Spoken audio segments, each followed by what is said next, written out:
All new 2025 Honda Classic Scooter. Yan po ang ating inabangan dito sa Pilipinas. Finally, ay magkakaroon na rin tayo ng bagong model. Ano kaya ang ilalabas ng Honda Philippines dito? Siyempre, meron tayong 3 models na available ngayon sa mga Southeast Asian market. Gaya nitong Honda Giorno Plus na available sa bansang Thailand, 125cc. At yan din po ay merong magandang engine type or valves, no?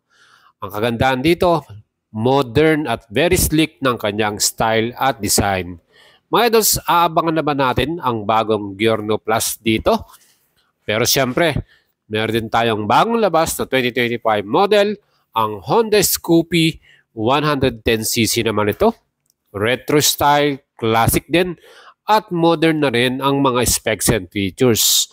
At ang pinaka-last model na hinihintay natin, siyempre from Honda Stylo 160. 160cc naman ang kanyang engine type. At ito talagang loaded din, mas malakas. Meron tayong 2 version, ABS at CBS version. Modern at very sleek din ang kanyang design. At hindi lang yan, ang forma din ng kanyang pinaka-front face. At siyempre pa, yung ating pinaka mga specs dito ay magugulat ka.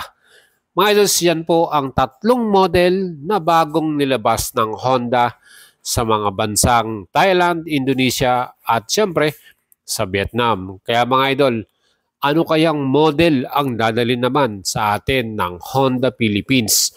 As of now, wala pa tayong classic scooter sa lineup ngayon sa Pilipinas. Kaya mga idols, tumutok kayo sa ating YouTube channel at Facebook page dahil i-update ko kayo dyan.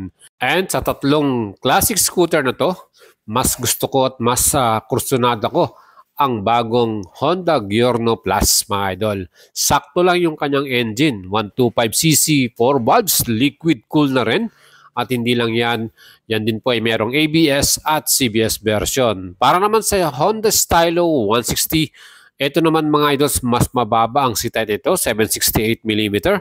At all LED rin at very modern ng kanyang front face design. So yung ilaw natin dito, plus yung ating mga signal light ay LED, plus meron na rin siyang daytime running light.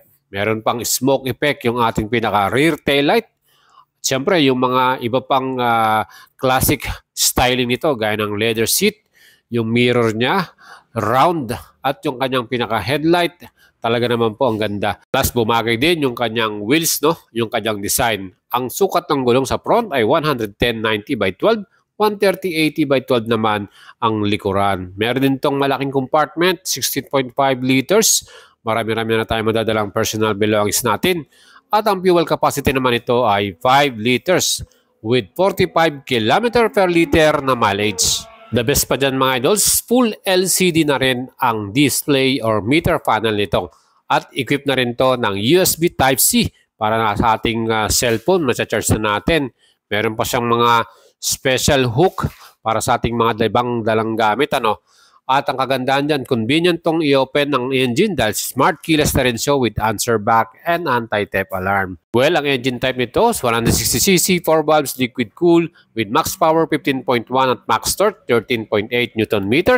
Ang kanyang total weight 115 kilograms. Marami tayong selection ng mga color version para dito sa ating Stylo 160.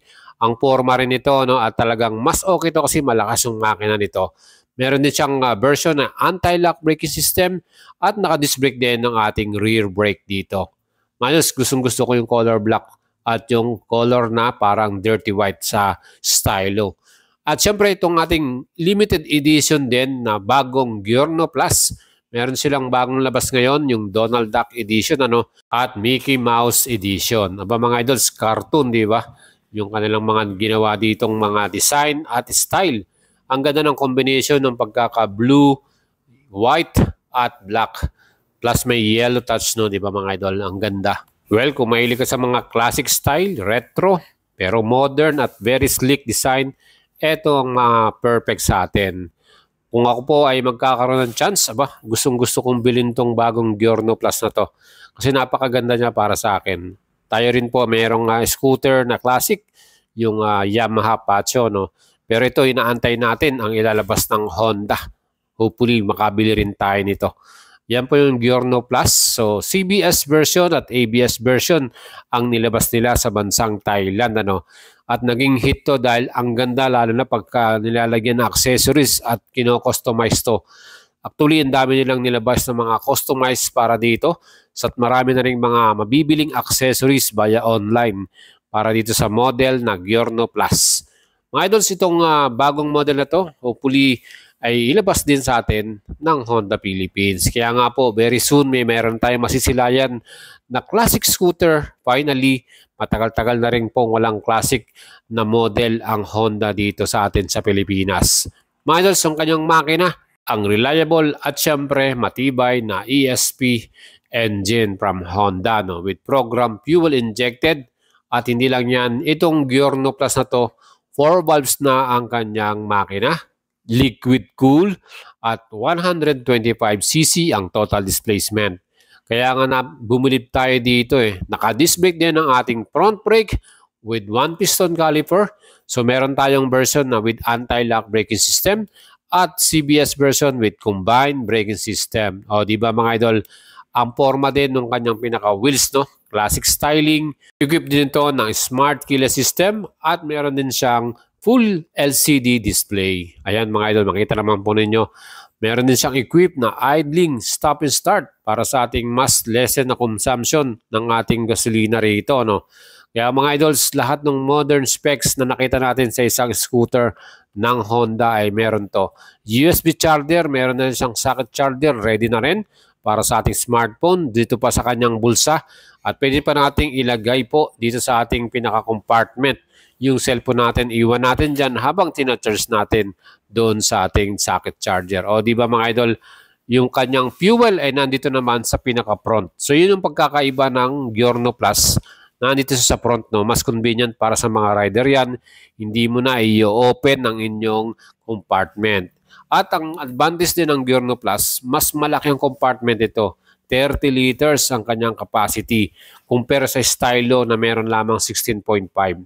Mga idols, ang pinaka-nagustuhan ko rin dito yung kanyang mas malaking pinaka-middle floorboard. At kita naman po ninyo, LED na rin ang mga ilaw nito from front headlight at yung ating tail light. So yan, meron din tayong keyless system with anti-theft alarm and answer back. So ganun kaganda, ka-convenient itong ating Giorno Plus na to. Siyempre, ang ating pinaka-max power dito ay may total naman na 11 horsepower at 8,500 RPM at max torque 10.8 Newton meters at 5,500 RPM. Yan yung po yung ating pinaka-makina rito. Ang pagkakaiba lang nitong Giorno Plus, naka-drum brake yung kanyang rear brake mga idol. Well, sa Stylo, yan po yung naka-disc brake. At mga idol, sa tatlong model na to, ano ba ang inyong napupusuan at kursunada ninyo na dapat dalhin dito sa atin sa Pilipinas? Ito bang Giorno Plus or yung bagong Honda Stylo na 160cc or ang updated model na Scoopy 110cc? Para sa akin mga dos, mas maganda itong tatlo dalhin nila dito para mas marami tayong option. Pero syempre, asahan na natin isang model lang yan. Pero sa akin, ang request ko rito yung Giorno Plus. Para sa akin, mas maganda siyang tignan at mas astig Yan po yung mga modified at customized na Giorno Plus. Ang ganda, di ba mga idol? Ang presyo niyan sa Thailand ay in peso 100,000. Siyempre yun ang kagandahan sa Honda. Hindi sila ganong kalaki at kataas ang presyo. Nice. Kaya mga idols, tumutok lang kayo sa ating YouTube channel at i-update natin kayo para sa releasing at launching ng bagong model na yan.